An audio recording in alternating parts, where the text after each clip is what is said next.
한국인의 정통 주간신문 이루서울 1314호가 발행됐습니다. 이루서울 시청자 여러분의 많은 관심과 성원 부탁드립니다. 친박 독주에 흔들리는 황교안 대표, 자유한국당 뭐 이렇게 이런 주제로 막 특히 이번에 그 사무총장 임명과 관련해서 굉장히 말이 많았죠. 이진복 원래 의원을 하려고 했는데 그게 황 대표께서 이걸 다시 뒤엎지 않았습니까? 그래서 박명우 의원이 됐죠. 친박계가. 그래서 이거 사무총장도 당대표가 제대로 임명 못하나 이런 어떤 기사가 많이 쏟아졌는데 어떻게 생각하십니까? 그러면 진짜 큰일 났죠. 뭐 진짜 당대표가 이 보수 대통합을 하시겠다 그러는데 당내에서 지금 현재 당직을 전부 다 친박 쪽에서 소위 말하는 과거의 친박 세력들이 다 이렇게 독점을 했다면 그 사무총장이 이제 사무총장 자리는 소위 말하는 비박 꼭당파한테 한 자리 줘서 이렇게 화합을 해야 되는데 당대표는 그런 뜻을 갖고 있었는데 그거를 이 기득권 친박 세력이 많이 막았다면 당이 지금 뭐 옛날 과거로 돌아가서 이제 망하자는 소리죠. 아, 망하자는 소리다. 이거는 자기들이 안에서 지금 망하고 있는 거를 모르고 있는 거죠. 이거는 제가 봤을 때는 이게 어쨌든 황교안 대표를 위해서라도 안 그러면 우리 당을 위해서라도 만약에 진짜로 그렇게 해가지고 했다면 싸워야 될 부분이다. 저는 그렇게 봅니다. 1년 남짓 정당 생활 해보신 박종진 앵커가 보기에는 사무총장이 늘 놓고 왜 지금 싸웠다 봐요? 사무총장은 어차피 공천의 핵심이기 때문에 왜냐면 친박계가 이번 공천에 만약에 이진복 의원이 된다면 공천에 있어서 굉장히 밀릴 거라고 생각하기 때문에 친박계 박명우 의원을 강력하게 밀었겠죠. 이 사무총장은 사실 공천하고 직결되어 있는 자리이기 때문에 지금 타이밍은 여기에서 싸움이 되는 거죠. 공천은 나중에 공심위가 이제 의결권이 세게 되게 될 텐데 사무총장이 아무래도 정리가 지금은 당무감사를 아마 때릴 겁니다. 지금 당무감사를 하려고. 네, 당무감사를 때리려고 하기 때문에 지금 당무감사를 만약에 비박이 주도하게 되면은 아까 말했듯이 보수 대통합이라는 그런 관점에서 추진할 가능성이 높아요. 그래가지고 예를 들어 영입 대상자가 있는 지역구에는 사람을 날려버린다든지 아니면 또 이제 본인들이 심을 사람인데 날려버린다든지 이렇게 할 거로 예상되니까 먼저 기선제압을 한 거죠. 그래서 저는 황교안 대표가 여기서 밀린 거는 상당히 의미가 크다. 아까 말했듯이 본인이 입으로는 보수 대통합이라는 걸 이야기하지만은 실질적 수단이 없다 이러면 이제 여기서 밀리면 안 되는데 사무총장직에 대해서는 그죠? 옛날에 그렇게 장난치다가 그만큼 망해놓고 이렇게 훌륭한 분들 다 내보내놓고 또 그 짓 하면 되겠습니까? 우리 박종진 앵커는 내보내준 적은 없고요. 예전에 아주 어릴 때 한번 낚인 적이 있습니다. 약간 낚여서 한 2개월 정도 낚였다가 그러니까 이름이 3개가 나오잖아요. 박맹우, 김재원, 김세연. 제가 언론에 단 한 번도 이번에 보도 안 된 내용을 하나 말씀드리면요. 황영철 의원님이 예결위원장에 밀려난 거는 단순히 비박 친박 갈등이 아닙니다. 다른 정당이 생길 때 어떤 일이 있었냐면은 새누리당에서 이제 60명 정도가 비상시국회의라는 걸 하면서 당을 뛰쳐나가려고 이제 준비를 하고 있었어요. 그런데 그 사람들이 모여가지고 결의됐던 게 뭐냐면은 그때 정우택 원내대표 물러나고 원내대표 선거를 한번 붙어보자. 그래서 우리가 후보를 내가지고 이기면 솔직히 원내 권력 잡으면은 당을 안에서 혁신하면 되지 않느냐 안 나가고. 그래서 모여가지고 자 그럼 후보를 누구 할까 갖고 이제 회의를 했었어요. 그 회의 자리에 저도 배석했었는데 대충 분위기가 나경원 후보를 그때 내자는 걸로 가고 있었어요. 이쪽 비박계 쪽에서. 네. 그런데 갑자기 이제 그날 기억나는 게 황영철 의원님이 회의 자리에 들어오시면서 이번에 저는 나경원 의원이 꿈을 접어야 된다고 생각합니다라 그랬어요. 그러니까 황영철 의원님 왜냐면 그때 이제 우리가 지금 알고 있는 나경원 원내대표 모습과 다르게 나경원 원내대표가 그 원내 선거에서 낙선의 이력이 굉장히 많아요. 네, 맞습니다. 그러다 보니까 아니 우리가 이제 당을 깰지 말지 중차대하는 그런 상황인데 여기 지면 영락없이 당을 나가야 된다. 그런데 우리가 가장 강한 후보를 내야 되는데 좀 나경원 원내대표의 한계성이 있지 않느냐 원내 선거에서는 뭐 이런 취지로 이제 얘기를 한 걸 텐데 그때 그러니까 지금까지 언론에 알려지지 않은 감정이 있네. 나경원 원내대표 황영철 의원 간에 그게 이제 한 번에 나경원 원내대표 그걸 마음에 꼭 갖고 있다가 어떻게 보면은 이번에 김지은 의원 사실 이번에 돌아섰다 이렇게 예결위원장을 누구로 하느냐는 사실 원내대표의 입김에 상당히 작용하는 그런 부분인데 빈정 지켜주지 않았어요. 그래서 결과 그때 어떻게 그래도 나경원 그래서 원내대표가 나갔죠. 그때 나경원 원내대표가 여기서 또 이름이 등장한 게 누구냐면은 그 당시에 그래도 이미지가 지금도 그렇지만 아주 이미지가 좋아서 친박 비박 두루 좋아하는 김세현 의원과 같이 러닝메이트가 됩니다. 그래서 나경원 김세현조가 나가가지고 떨어지죠. 그때 집니다. 그래서 탈당을 탈당. 하는데 야, 또 무슨 일이 되면 나경원 대표가 안 따라 나옵니다. 뭐야 따라 나가? 나온다고 했다가 안 나오는 건가요? 왜냐? 그때 비박이 자기한테 약간 시큰둥했던 걸 기억하기 때문에 또 비박이 나갈 때 화양 안 날아가면서 그런 사소한 것 때문에 그런 그때 그래서 남기는 말이 기자들은 남기는 말이 뭐냐면은 그 유승민 쪽에서 주도하는 것 같은 느낌이 있는 바른정당이 하기엔 그렇다. 뭐 이런 식으로 나오는 거냐. 근데 이게 그러니까 질문 있어요. 이게 기자들 이게 기자들이 이 바른정당이 성공할 수 있었는데 그죠? 그러니까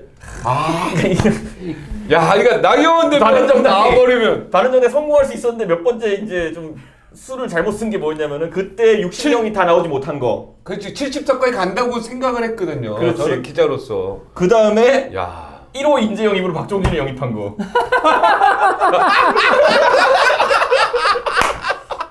아니야. 농담, 이건 농담이고. 나는 안 가려고 했는데 얼마나 내가 울면서 간줄 알아? 진짜 아니. 믿어요. 아침에 뭐 이런 전화 와서 아니. 가면 안 된다 그러는데 나도 소신 가지고. 동진이 형 제가 솔직히 말할게요. 우리 쪽에서 이제 서로 이제 자유한국당이랑 서로 생기려 해가지고 우리 쪽에서 전담조가 와서 박종진은 꼭 데려와야 된다. 네, 저 사람 꼭 데려와야 된다. 스타성도 있고 우리 와가지고 직함을 다 해야 되는데 근데 형님이 그때 좀 더 욕심을 내가지고 뭐 대변인부터 다 뒤집어 썼어야 된다 생각해요. 그때 그랬으면 난리 났다.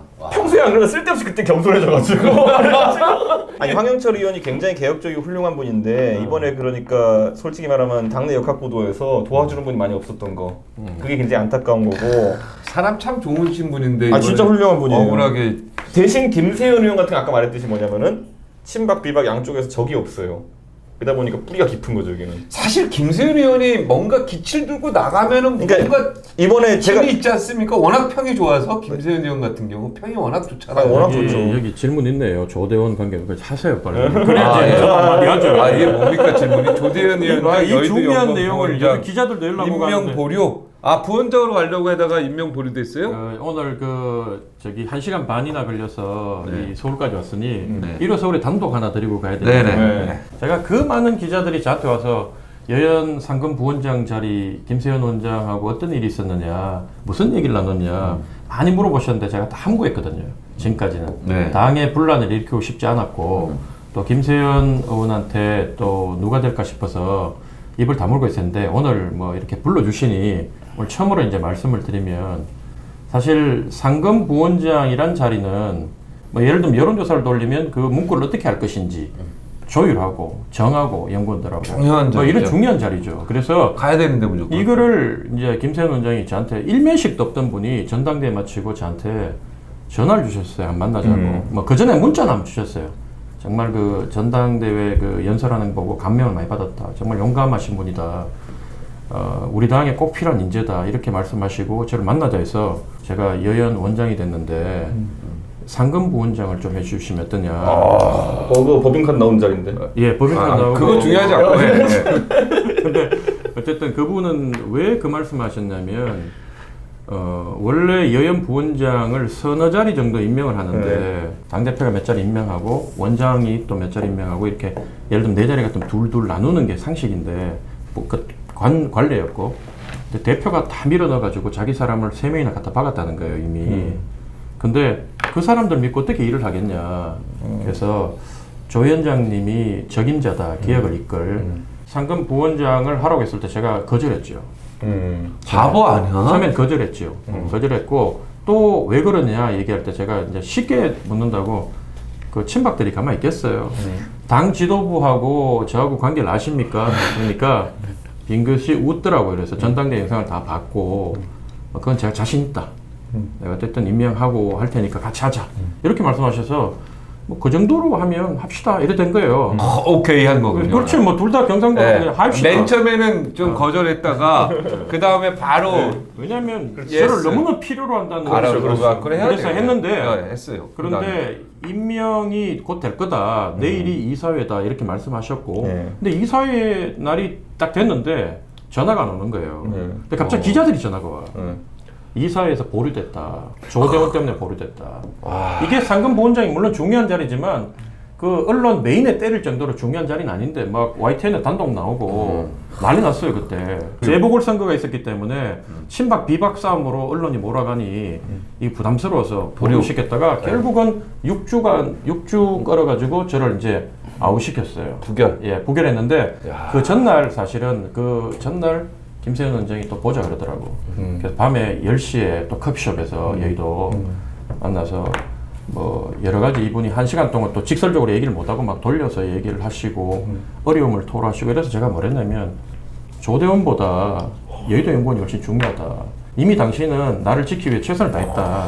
그러니까 여의도 연구원을 꼭 지켜달라. 그게 여의도 연구원에서 앞으로 옛날처럼 당 대표와 기득권 세력, 주류 세력의 꼭두각시 노릇을 하면서 그 여론조사하면 장난치지 말고 반드시 이렇게 이 국민들이 바라봤을 때 상식적인 집단으로 또 이 보스의 이 싱크탱크로 돌아와 주는 게 우리 당을 살리는 길이고 또 우리 그 수도권에서 이 어려운 싸움을 하고 있는 위원장들 도와주는 길이다. 그러니까 절대로 여현 원장은 물러나시면 안 된다. 제가 그렇게 얘기했죠. 그래서 이 김세현 원장이 결국은 그때 내 손을 잡고 어쨌든 기억하겠다. 여현 자리 지키겠다. 이렇게 했거든요. 근데 지금 오늘 그저께 딱 보니까 또 조대원 이름 검색하니까 이 제 기사는 이름 검색하니까 그 내 이름 떴다 여현 하면서 그 친박 세력이 김세현을 이제 밀어내려고 한다. 네. 김세현 원장은 절대로 자유에서 여현 원장을 놓고 싶어 하지 않아요. 왜냐하면 자리 욕심 때문에 그런 게 아니라 이거를 놓으면 이거를 구태 세력인 친박 핵심들한테 넘겨주면 당이 공천이 또 완전히 망개지고 옛날처럼 난리가 난다. 김세현 의원은 지금 이제 진보 쪽에는 아직까지 많이 안 알려져 있을 텐데 굉장히 뿌리가 깊어. 돈 많은 사람으로 알려져 있죠. 그러니까 굉장히 괜찮은 분입니다. 김세현 의원이 만날수록 진국이에요. 그러니까 단순히 그 정도로 파악하기는 어려운 게 예를 들어 부산에 보면은 두 그 유지 출신 국회의원들이 있죠. 하나는 서쪽의 장제원, 하나는 북쪽의 김세현. 두 분 다 지역구 입지 탄탄하고 한데 스타일이 완전 달라요. 네, 그래가지고 김세현 의원 같은 경우는 예의 바르고 소리 없이 강하다. 맞아. 네, 소리 없이 강하다. 장제원 의원은 소리 내고 강하다. 소리 많고 강하다 뭐 이런 건데 네, 약간 차이가 있긴 한데. 강하죠 장대하면.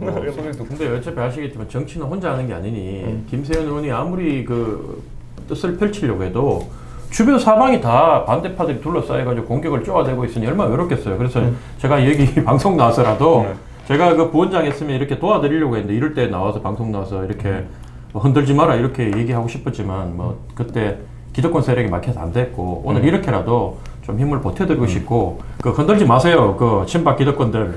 김세현 의원은 사실 자유한국당 우리 원래 바른정당에 있다가 가셨죠. 네. 근데 정말 여기 보물 같은 존재예요. 제가 이렇게 옆에서 정치인들 본 사람들 중에 정말 보물이라고 할 수 있는 사람이라서 이분을 흔들고 이렇게 하면은 자유한국당은 정말 미래가 별로 없다 이런 생각이 좀 드네요. 우리 우파 3명이 오다 보니까 너무 우리가 말이 많고 우리 진보 시각에서 우리 한국당 아니, 내부는 어떻게 보세요? 여기도 뭐 알고 보면 다 우파예요. 우파가 자유를 사랑하고 자유민주주의고 얘기를 좀 듣게. 일단 질문이 많아요. 일단 자유한국당 내분이니까. 그런데 보면 민주당도 만만치 않거든요. 장난 아니에요. 위원장 장난 아니고, 그러니까 2016년 같은 경우에도 누가 내분이 들라나 싸움이었잖아요. 그 아까 질문을 드리고 싶었던 게 그때 나경원 의원이 바른정당 안 갈 때요. 원내대표 안 줘서 안 갔다. 뭐 이런 소문이 진보 쪽에서 나왔었거든요. 그때 기자 언론에 당 대표를 안 줘서 나갔다 이런 얘기가 뭐 있어요. 하여튼간 본인이 아까 제가 말하는 게 맞는 게 큰 틀에서는 유승민이 주도하는 것 같다. 그게 약간 깨림칙하다 뭐 이런 건데 유승민계로 분류되는 모 인사와 나경원 의원의 관계가 매우 안 좋습니다. 그렇기 때문에 유승민계가 뭔가 득세하는 것 같은 느낌이 생기면은 나경원 의원은 굉장히 불쾌할 수 있는 이혜훈 의원 얘기하는 거 아니에요? 저는 NCND 아무 말도 하고 않습니다. 이렇게 꼭 적을 만들어요. 또 이제 방송 나가고 이혜훈 의원님한테 전화 받으려고 또 이제 나경원 대표 됐을 때 요번에 됐을 때 아유 나경원이 드디어 직함 달았네. 맨날 이제 뭐 누가 시켜주는 것만 하지 이렇게 당내 선거에서 못해서 이런 정치적인 입지 없었는데 그래서 저희가 봤을 때는 되게 나경원 대표는 그 자리 있잖아요.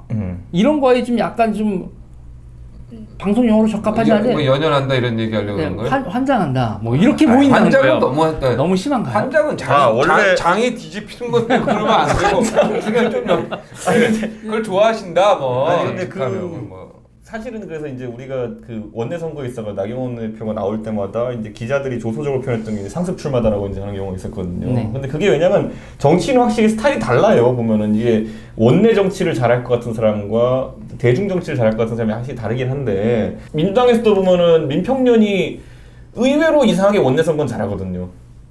원내선거 잘하죠. 그러니까 원내 선거는 대중적으로 민평년에 뭐 나간 대통령감이라고 지칭되는 인물이 없음에도 불구하고 항상 그 안에서 자기 원내 선거에서는 이득을 챙기는 게 민평년인데 그런 비슷한 조직 같은 게 자유한국당에도 있어요 보면은 그게 이제 소위 말하는 신친박이거든 신친박. 지금 보면 당내에서 보면은 이제 당직을 장악한 사람들 보면은 오히려 우리가 잘 아는 이번에 홍문종 의원 같은 경우에는 구친박에 해당하는 분이기 때문에 오히려 약간 좀 이제 탈당도 하고 이렇게 하셨지만은 신친박이라는 사람은 소린 소문 없이 지금 잘하고 있어요 지금 안에서. 그런 원내 지형을 잘 잡는 사람도 있어요. 뭐. 아 그리고 또 질문이 김세현 원장 같은 경우는 대중 조직이 있나요? 뭐 대중 조직은 제가 봤을 때 그분은 뭐 조직 만들고 하는 분은 아닌데 네. 원체 지역에서는 적수가 없을 정도로 그분이 호인이고 평이 좋아요. 젊은 분들이 그분 한번 만나면 매료돼요. 이분이 이제 투쟁심이 좀 있었다면 뭐 예를 들면 조대원 같은 싸움 딱 기질만 좀 있었으면 벌써 대중적으로 떠서 우리 당에 다음 우리 대선을 준비하는데 대선 후보도 될 수 있죠. 하는데 이분이 한 번도 이렇게 싸움을 잘 하시면 살아오신 분이 아니다 보니 보통 양보하고 그냥 좀 물러서고 이런 게 많아서 야 이분 밑에 들어가서 깃발을 모아가지고 우리가 나 투쟁해가 이길 수 있다 이런 확신을 아마 동료들한테 당내에서 좀 못 주기 때문에 지금 어쨌든 혼자 느낌 많이 드는 근데 것 김세현 의원을 사실은 대선 후보로 생각했던 분들도 꽤 많이 있었어요. 제가 봤을 때 이제 진보 쪽에서 봤을 때 저는 뭐 자한당하고 바른미래당 여기 박종진 앵커님이나 이렇게 이준석 의원님도 계시고 하시지만 그러니까 이런 분들이 우파 파트너라고 생각을 하거든요. 역시 말라니까요. 그런데 이게 우파의 주류는 자유한국당이잖아요. 이게 지지도나. 그런데 보면 왜 그런 일이 벌어질까 하면서 보면 중앙 정치에서의 투쟁이 김세현 원장 같은 경우도 지역에서 그렇게 탄탄한 지지가 있다고 하는데 중앙 정치 무대에서 투쟁이 벌어졌을 때 대중 조직이 안 보이는 거예요. 그리고 바른정당도 마찬가지고. 그러니까 미디어에 노출되고 인지도도 압도적이잖아요. 네. 친박 대비 이쪽 분들이 중요한 얘기를 미디어에 대비 압도적인데 대중 조직이 없으니까 친박한테 계속 밀리는 거야 중앙 정치에서. 그러니까 대중 조직이 투쟁이 안 되는 없다는 거예요. 거죠. 예를 들어서 대한애국당이나 그 지금 우리공화당이죠. 거기는 대중 조직이 있고요, 그죠? 근데 이쪽은 대중 조직이 없다. 그 대중 조직이 생기려면요 결국 제가 조금 대중 인물이 조직이 조금 하나씩. 있습니다. 제가 대중 조직 아. 왜냐 이 선거에 나가서 이번에 두들겨 맞고 진짜 이 섬처럼 외롭게 맞다 보니까 저 조대원 좀 지켜주자. 우리 당협에 이번에 운영위원들 새로 들어오신 분들 같은 경우에는 사실은 우리 한국당 지지자가 아니라 예전에 민주당 찍고 정의당 찍었던 분들도 계세요. 근데 이제 이렇게 옆에 분이 조대원이 괜찮다고 해서 모시고 왔는데 첫 대전 선거 가가지고 뭐 뒤집어지고 나니까 위원장 그 나이 많은 누님들이 제 팔짱 끼면서 혹시 우리 위원장 맞을까 싶어가지고 막 감싸고 이러면서 사실 조직이 생기는 거거든요. 김세현 의원이 사실은 지난번에 여의원 부원장 조대원 놓고 이렇게 할 때 언론에서 어떻게까지 받아줬냐면 이 황교안 대표와 맞서는 47세 김세현 이렇게 해서 사실 수도권에 김세현이 누군지 몰라요. 부산에서만 유명하지. 그러면 그때 부딪히면서 자기 색깔을 드러내고 두들겨 맞고 이랬다면 사실은 더욱더 인지도가 올라가고 야 저런 훌륭한 보석이 우리 자유한국당에 있었어? 그럼 저분들 중심으로 한번 바꿔보자. 친박 세력을 몰아내보자. 이렇게 했을 건데 본인이 결국 늘 살아오시기 점잖으시다 보니까 그게 그 훌륭한 분들이 다 바른정당에 있었는데 사실은 그죠? 그러니까 전부 다 바른정당 출신. 왜 나가셨어요? 빨리 들어오세요 그래. 네? 안에 싸우자니까 저하고 같이. 제가 그거 제가 그 아까 조대원 그 위원장이 그 이제 투쟁하는 얘기를 해가지고 제가 남경필 지사나 아니면 정병수 대표 이런 분들하고 가끔가다 사석에서 뵈면은 그분들이 한 5년 전부터 한탄하셨던 게 우리 그거 싸우고 이렇게 막 바른말하는 위치 지위를 누리다가 이제 우리 나이 60 됐다 이런 그런 짓을 하시고 지금 이재명 지사 연설도 제가 뭐 연설을 막 하도 많이 들었으니까 그거 보면 그런 얘기도 해요.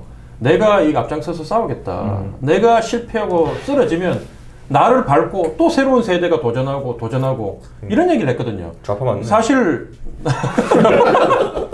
남원정이 인용하는 게 이재명 지사야. 남원정이 왜 실패했냐?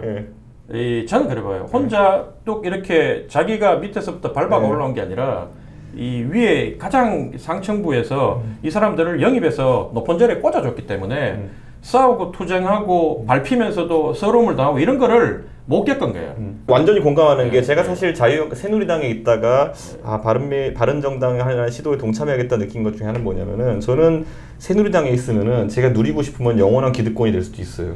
그게 뭐냐면은 저는 박근혜 대통령 영입해서 비대위원을 시작했기 때문에 친박계 입장에 갔을 때는 이런 황태자가 없죠. 보면은 박근혜 퀴즈로 그러니까 굳이 거짓말. 그런데 그거를 제가 사실 그걸 기반으로 해서 제가 예를 들어 비례를 가고 뭐 이런 모델로 정치를 하려고 했으면은 그것도 하나의 길이 될 수 있었고 나름 뭐 소기의 성과를 거둘 수 있었겠죠. 근데 그게 장기적으로 봤을 땐 아까 말했듯이 제 똑같은 그 약간 그 YS가 자기 이제 가신 그룹으로 영입해온 뭐 정명국 대표랑 이런 식으로 시작했던 것과 비슷한 모습을 가지 않을까라는 생각했거든요. 사실 보세요. 그때 영입 때 2012년에 우리 대선이 있었습니다. 네. 신촌에 그때 몇만 명이 모인 자리에 다 그 저는 대선 캠프의 일개 그 조직원이었고 우리 이준석 최고위원님하고 비대위. 그때 선수죠. 선수죠. 이런 분들이 연단에 올라가 막 연설을 하는데 나 그거 울었어 솔직히.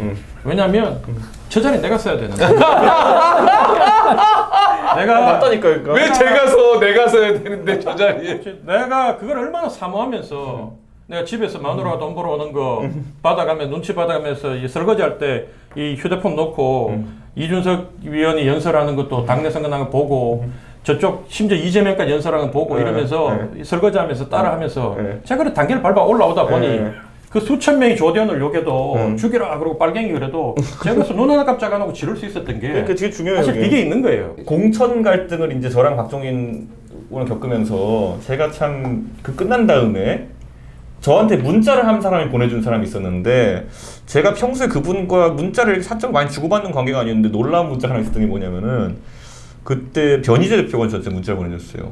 그러니까 그때 내용이 정확히 워딩은 기억나지 않지만은 뭐 이준석 위원장 지금까지는 그런 약간 온실 속의 화초 비슷하게 이렇게 가려고 하는 분인 줄 알았는데 이번에 그 당의 공천 과정에 있어가지고 싸우는 걸 보니까 싸움도 좀 할 줄 아는 분인 것 같아가지고 이번에 참 인상 깊었다는 취지로 변 대표가 저한테 그때 보내더라고요. 사실 변 대표랑 저랑 정치적 지향에 있어서는 굉장히 싸울 일이 많고 많이 싸워왔거든요 지금까지. 근데 그때 제 생각이 많이 바뀌더라고요. 그러니까 그게 변희재가 여기 앉았었어요. 여기 얼마 전에 와서 여기 앉았어요. 아니 그러니까 그때 저는 그래서 지금 혹시 변 대표 방송 보고 계시다면 그때 저는 굉장히 감사하다. 감사라기보다는 저도 인상적인 문자였습니다. 네. 그걸 감사하다라고 하는 거예요. 그러니까 감사로 단순히 감사라 표현하기에는 제 한 대 맞은 것 같은 느낌이 올 정도로 저한테 굉장히 중요한 문자였다 이렇게 얘기하고 싶네요. 황교안 대표께서 안철수, 유승민과 손잡을 수 있을까요? 안 되죠. 손잡을 수 있을까요? 안 되죠가 아니라 예? 안 돼요. 누가 안 된다는 왜 거예요? 안 된다는 황 거예요? 대표가 안 된다는 거예요. 이분들이 잡으시면 안 된다는 거예요.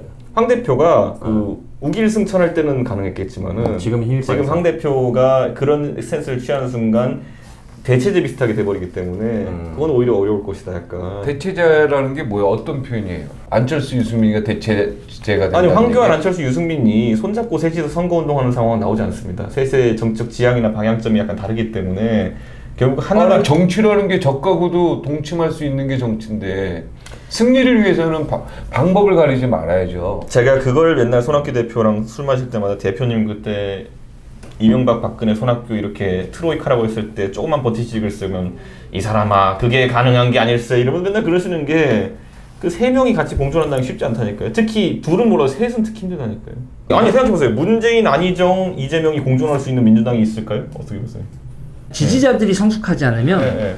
그러니까 결국은요 황교안, 안철수, 유승민 같은 경우도 손을 잡아야 될 이유는 없거든요. 하나밖에 표를 모으는 거. 그러니까 승리하기 그러니까 위해서 표를 모으면 경선을 해서 한 명한테 몰아주자잖아요. 이게 그 몰아주는 풍토가 없는 상황에서요. 우리나라 지지자들이 아직 그 정도 합리성이 없어요. 저 민주당을 겪어봤지만 조금 전에도 얘기가 나왔지만 서로 자한당보다 더 왼수를 여기는 사람들이 나오는 거예요. 그리고 그 사람들이 코어 지지층이 된다고요. 그러면은 또 아까도 이렇게 대중전 조직 얘기했지만 코어 지지자가 없으면 안 떠요. 근데 그 코어 지지자들이 비타협적이라고요. 그러니까 이거를 정당들이 지지자들한테 계속 얘기를 해야 돼요.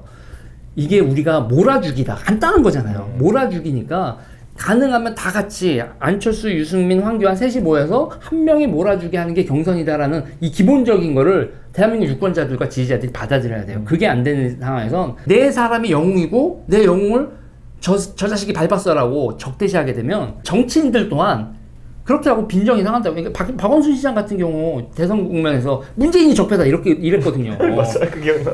그러니까 아 그랬어요? 네. 문재인이 적폐다 그랬어요? 그때 우리는 기억 못하는데 되게 기억하더라고. 그러니까 핵심 컷이 이제 그 네, 기억을 하죠. 왜 그런 일이 벌어지냐면 박원순 시장은 임종석 실장이 자기 사람이라고 생각했거든. 그런데 우르르 내리고 저쪽 캠프로 가잖아. 그리고 자기 캠프는 텅텅 비어 있으니 내가 서울시장 하면서 챙겨준 사람 놈들 다 어디 갔어? 아 빈정이 상하는 배신감. 빈정이 끝까지 상하는 거죠. 저는 황교안, 안철수, 유승민 솔직히 얘기드려서 이 세 분 중에서 김영삼 대통령이 옛날에 경선에서 지고 울면서 김대중 대통령 지원 유세를 다녔다고 하잖아요. 그 정도의 스케일, 내가 빈정은 상하지만 몰아주기. 그러면 요번에 몰아주면 다음에 내 차례가 온다라는 그 개념, 정치를 연속적으로 보느냐. 이번이 마지막인 것들처럼 하지 말고. 황교안, 안철수, 유승민 이 세 분 중에서 그럴 수 있는 사람 유승민 대표도 이렇게 또 이제 아분가 여기 있는 분들한테 유승민 대표는 모르겠으나 무슨 게 아니라니까. 네, 황교안, 안철수 두 분은 나 안철수기야? 글쎄요, 그럴 수 있는 빈정 컨트롤이 될까? 아니 뭐 아니라고 여기다가 또 조원진 에? 아 조원진도 여기 오면은 안 되나요? 전 안 듣는데. 근데 조원진 의원하고 제가 만나보니까요 뭐 꼭 그렇게 막 저기는 아니에요. 네, 제가 그 방송도 그거도 봤는데 아니고 아니에요. 일단은 극우 뭐 이걸 떠나서 정원진 의원하고 그런 분들은 이제 역할이 다 끝났어요. 빨리 이제 정치계를 떠나는 게 맞고 저는 사실 그분들이 계속 얘기하기를 뭐라고 얘기하냐면 수도권 얘기를 하면서 아니 우리 공화당 손 안 잡고 이길 수 있는 선거구가 몇 개 있냐 우리가 표를 갈라치기 하면 진다 하는데 저는 그렇게 보지 않고요. 도리어 그분들하고 이렇게 합치고 조금이라도 이렇게 색깔이 투영되면서 우리 중도층들이 다 떠나요. 우리 지역 같은 경우에는. 그러니까 저는 조원진, 홍문종 대놓고 이렇게 딱 쳐내고 이 사람들하고 저는 전혀 관계 없습니다. 나 이 사람들 싸울 겁니다. 이렇게 얘기했을 때 도리어 우리 쪽에 있는 합리적인 중도층들이 이 조대원을 지지한다 이겁니다. 이거를 보통 정치인들이 이걸 알고 있으면서도 이걸 해야 되는데 원체 말하잖아요. 댓글 맨 밑에 수백 개 달리고 저보고 온갖 욕설하고 이러니까 이거를 못 견디는 거예요 사람들이. 동맹의 가능성이 있어서 김영삼과 김대중의 동맹이 그 당시에 이제 약하게만 될 수 있었던 건 뭐냐면은 이제 나중에 본인 대권을 노리고 있다는 그 의지가 있기 때문에 그랬던 것일 텐데. 둘 다 젊고. 근데 이 성립 조건 외에 또 그러면은 JP와 김대중의 동맹은 무엇이었냐면은 지분이에요. 네, 지분을 명확히 반반. 충청도는 JP 거. 그리고 나중에 집권하면 내각에서도 한 20% 30%는 JP가. 반 줬어요, 반. 반 줬지. 5대5죠. 그렇게 해서 장관 임명, 그리고 총리는 JP. 뭐 이 정도의 확고한 국민들도 알만한 계약서가 있기 때문에 그게 가능했던 것이고 지금 시점에서는 제가 봤을 때는 그러면 야당 입장에서 거기도 계약서 쓰면 되죠. 대선 지금도. 좀 시간이 남은 상황 속에서 나눌 수가 있을까? 나눌 것이 없다. 왜냐면 이런 거예요. 예를 들어 나눈다면 이런 거겠죠. 자, 바른미래당이 조금 중도화된 노선으로 뭐 수도권 선거에서 자유한국당 좀 나을 부분이 있다고 한다면은 그래 수도권 선거는 바른미래당 위주로 치르고 뭐 자유한국당 위주로 영남 선거를 치르자 정도가 제가 봤을 때는 그나마 머릿속에서 그냥 훅 나오는 아이디어인데 자 그럼 이걸 그렇게 하겠느냐? 아니죠. 수도권에서 강남은 또 우리가 또 하겠다. 나중에 보면 남은 거 보면은 진짜 이거는 뭐 수사음이 안 나오는 것 같고 이제 연대를 하려고 하면은 당연히 흐트러지는 거고. 그러니까 저는 제가 봤을 때 지금 시점에서 이분들이 각자 어떤 지역 기반이 확고한 것도 아니고 세대 기반이 아주 확고해가지고 20대는 다 유승민을 찍는다 뭐 이런 것도 아니고 예를 들어 보수는 다 황교안을 찍는다 이런 것도 아니기 때문에 저는 뭔가 결합성이 좀 약하다라는 생각이 좀 드는 거죠. 그럼 내년 총선 우파는 망하겠네요. 지금 이렇게 얘기하면 두 분 다 이러면 대한애국당 따로 나오고 바른미래당 후보 또 나오고 다 냅니까? 또 바른미래당 후보 다 내요? 내겠죠. 안 해요? 네. 그 청년들이 많거든요, 바른미래당. 내긴 낼 건데요. 손학규 대표가 내느냐 아니면은 유승민 플러스 안철수가 내느냐. 그 팀이 내느냐에 따라서 후보의 성격이 완전히 다를 겁니다. 네, 그거는 좀 저희 수도권의 위원장들 몇 명하고 얘기를 해보면 어쨌든 이 바른미래당이 뭐 안철수, 유승민, 손학규 대표 이런 분들이 다 뭉쳐서 제대로 단합해가 후보들을 내면 제일 타겟받는 건 우리다. 그럼 5% 이상 나오죠. 우리는 말씀만 따나 이게 우리 공화당이라는 데는 저는 타격이 없고 전혀 존재감이 도래 이분들 선을 그으면 더 표가 온다고 보고 문재인 정부를 싫어하는 분들이 온다고 보는데 바른미래당은 어쨌든 나오면 지난번 우리가 경험을 했거든요. 이분들은 우리하고 표가 많이 겹치기 때문에 어쨌든 당 지도부에서 이분들하고 대화를 하고 협상을 하고 해서 좀 정리를 해줘야 된다. 그냥 난 다 죽는 거예요, 이거. 조대원 위원장님 얘기 들으면서 좀 안타까웠던 게 있어요. 우리나라에 중도층 별로 없어요. 그러니까 제가 지금 얘기하는 아니야, 건- 중도층이 40%예요. 그러니까 저는 이 소리 없는 아우성이 많아요. 중도층. 그러니까 많아요. 저는 이 중도층이 왜 별로 없다고 하냐면 우리나라에서 이건 그걸 중도층이 아니라 투표 안 하는 층이에요. 당 지지율 보지 말고 투표하는 사람들 기준으로 보면 40%가 안 하는 사람이 제일 많아요. 그러니까 안철수가 그러니까 여기서 안철수, 유승민, 황교안 조합이 의미가 없는 게 이렇게 뭉쳐도 져요. 왜냐하면 안철수가 투표를 안 하던 층에서 와 젊은 층에서 그렇게 됐을 때 그 힘이 제3세력의 힘이 나오는 거였지 투표 안 하는 40%의 마음을 얻는 사람이 없다면 그러면 그냥 양당 구도로 가는 거예요. 그리고 자유한국당하고 민주당은 15%의 코어로 가지고 있는데 그 15%가 60%에서 선거를 하니까 30-40%로 나오는 거예요. 맞아. 그렇게 그게 이제 네. 바깥에서 이 평론하시는 분들이 바라보면 그렇게 보여요. 네, 근데 네. 현장에서 위원장을 해보면 우리 지역만 하더라도 3기 신도시 문제가 좀 걸려 있거든요. 네. 정치에 대해서 그 전까지는 관심이 없던 분들도 투표 안 하신 분과 이런 분들도 이제는 이 지역 이슈가 딱 불거졌을 때는 이제 정치로 의사표현을 하는 거예요. 문재인이 내 재산권에 침해를 했고 내 생존권을 건드렸다. 그러면 어쨌든 자유한국당 막 이렇게 옹호해 주는 걸 보고 내가 야 사람들도 참 이렇게 왔다 갔다 하는구나. 그러니까 민주당과 자한당 사이에 중간에 있는 분들은 10% 정도밖에 안 되고요. 정확히 말하면 중간층이 아니라 바깥층인 거예요. 그러니까 지금 정치인들이 공략을 해야 될 건 스윙 보트층이 아니라 이때 투표를 안 하는 층 있잖아요. 그쪽에서 바른미래당이 바른미래당이 사는 길도 그쪽을 끌어오는 거. 그 사람들이 아예 정치에 관심이 없는 게 아니라 정치에 그쵸, 맞아요. 실망하고 혐오해서 잠시에 관망하고 있는 거지.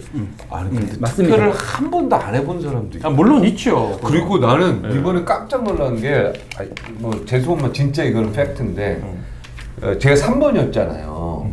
근데 막 나를 보고 할머니가 와서 박정희 앵커 막 이러면서 나 1번 찍었어 이러면서 내 얼굴을 보는데 할 말이 없어. 그러니까 이게 아직도 1번이 그러니까 어떻게 보면은 자유한국당 새누리당이고 박종진은 당연히 거기 있을 거라고 생각을 하는 거야. 박준희는 그 1번 찍었어. 잘해 열심히 해. 그런데 이게 다 뭐라고 말을 못 하겠더라고. 그러니까 그런 분들도 꽤 있다라는 거예요. 15-15가 양쪽에 있는 건 맞아요. 예, 그거는 뭐 그렇죠.